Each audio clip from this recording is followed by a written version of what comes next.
Hey folks, Mark here, RC Aviation and Crawling with co-pilot Jimmy. I'm a little bit lonely right now because Jimmy's not here. He's at the vet.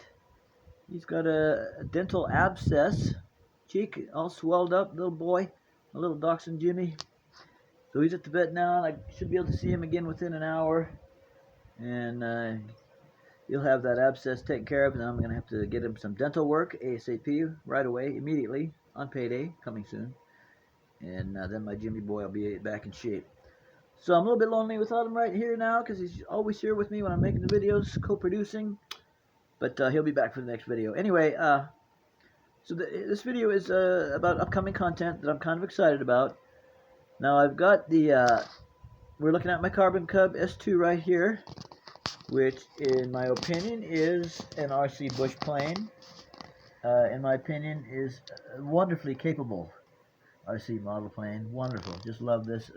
I've done a bunch of things to it. As you can see, she's got clear windows, simulated clear windshield. She got a full lights package. She got functional scale, pretty scale suspension setup. Anyway, so I've got this wonderful 1300 millimeter Hobby Zone Carbon Cub S2 bush plane. I got this. I got back there on the cardboard box, I got the Mall M7, which is in the airplane loft right now. Right there. Got the Mall M7, another superb freaking bush plane model, in my opinion. Got the Cherokee there, waiting to maiden her. So I got this unbelievable Mall M7 bush plane. Got this equally unbelievable for what it is, Carbon Cub S2, right? And on the box here, a little dark under there, but on the box here it says, let's get a little closer. Should we turn on the light? Sure, let's turn on the light. Yes, we better turn on the light. There you go. It says scale authenticity and STOL capability over any terrain. Okay. Now, I've never flown this plane. I've never flown the Mall in the STOL manner.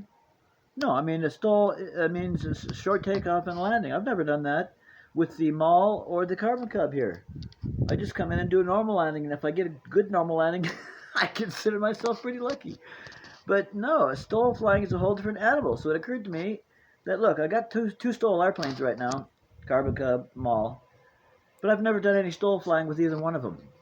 Okay?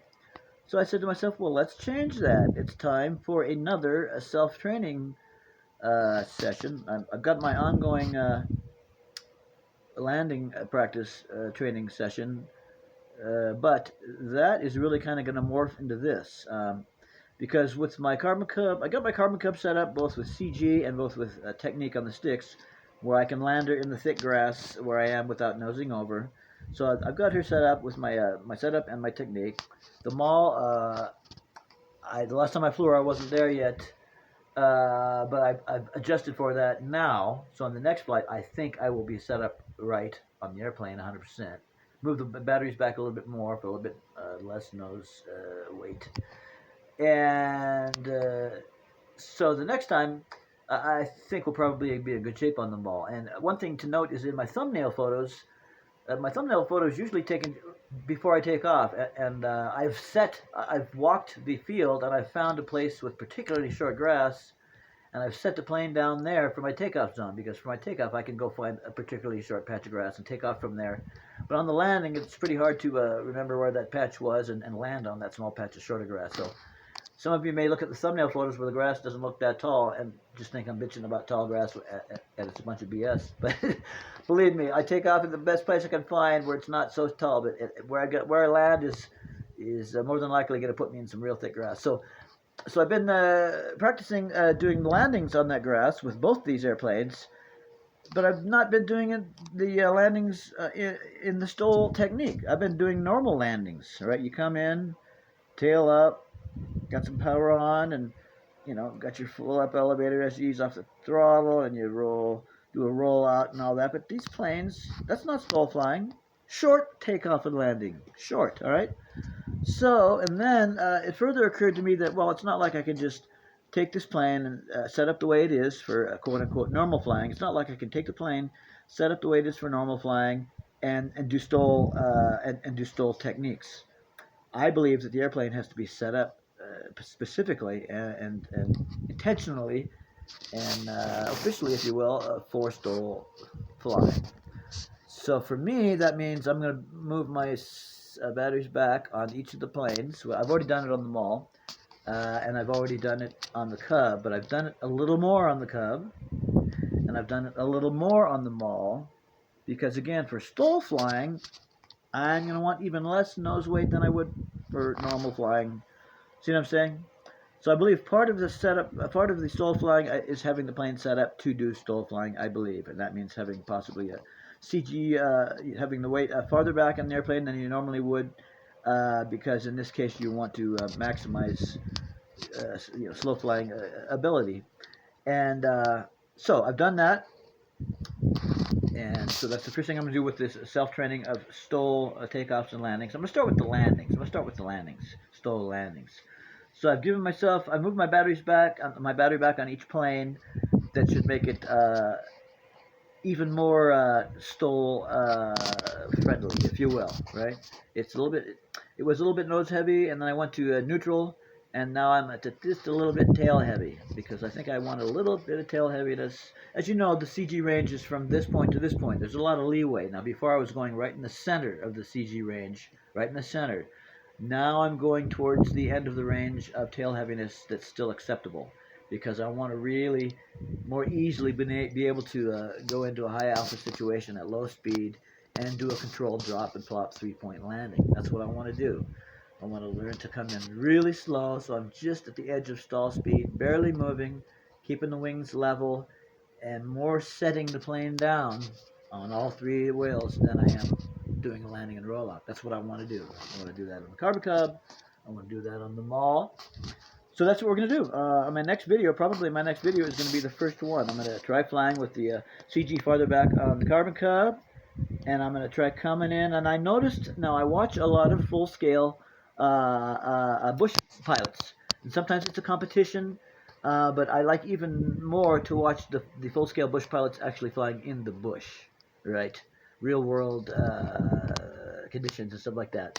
And I've noticed that when a bush plane comes in to do a landing, they come in pretty steep, and then they level out, and then they slow way down, and then they get the plane basically into a controlled stall, and they pulse the motor. They pulse the engine, right? And they manipulate their up elevator so that they're just on the edge of stalling,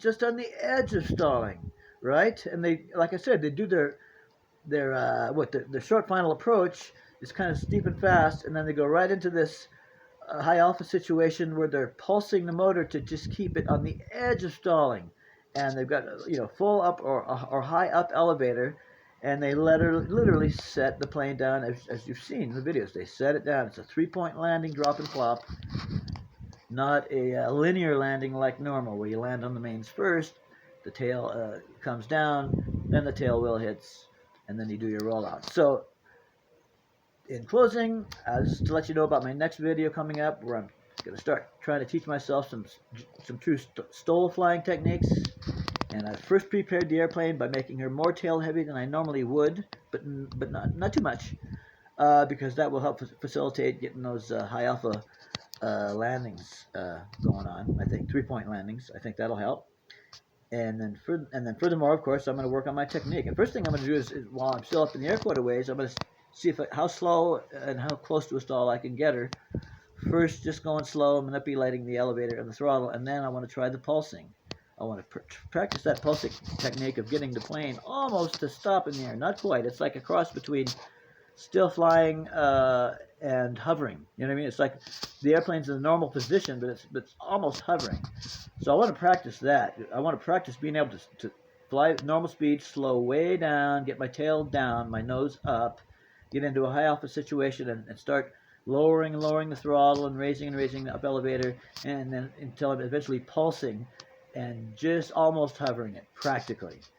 That's what I want to practice, where I've got lots of altitude. And then once I hopefully start to get that down, well, then I can start doing the same thing on some landings. Come in, start going slower, almost about to stall or tip stall, but using my ailerons to keep from tip stalling, pulsing the throttle. Every time it's getting too slow that it might stall, you give it a pulse, right? A pulse. I think that's what I need to do. I need to learn that pulse throttling in conjunction with the up elevatoring, and fly like the guys that I see on YouTube with the full scale airplane. So that's the plan. So next video is first practice doing STOL landings in the method that I just described. And that'll be a continuing series. I'll do maybe 1, 2, 3 videos of that with this plane, maybe 2 videos of that with this plane. Then the same thing with the mall. Once we've gotten started learning once we've gotten started learning some enhanced STOL flying technique. Actually, once I've gotten started learning any STOL flying technique at all.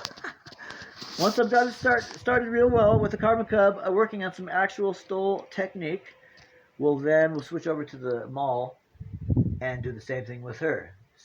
Same thing with her. Learn to fly her till she's almost stopped in the air, but not quite. And it's the pulsing of the throttle that keeps her sort of balancing back and forth between forward momentum and stalling and falling, right? And again, once I hopefully learn how to do those things with a lot of altitude with each plane, then I can start employing that technique in my landings. And we'll see if I can learn first with the Carbon Cub and then with the Maul to do some genuine STOL landings, just like you see with the full scale on YouTube. And if that works out, then we'll go with the takeoffs. We'll start learning the takeoffs. So that's my new plan. I'm excited about it. Again, I've got a bush plane, I've got a STOL plane, 2 STOL planes here, but they've never done any STOL flying at all. Got it? All right. So I'm going to change that. So hopefully you'll join me for that, for my ups and downs, pun intended, while trying to learn to fly a model in the true STOL technique. Thanks. Hope to see you soon. Signing off in 5, 4,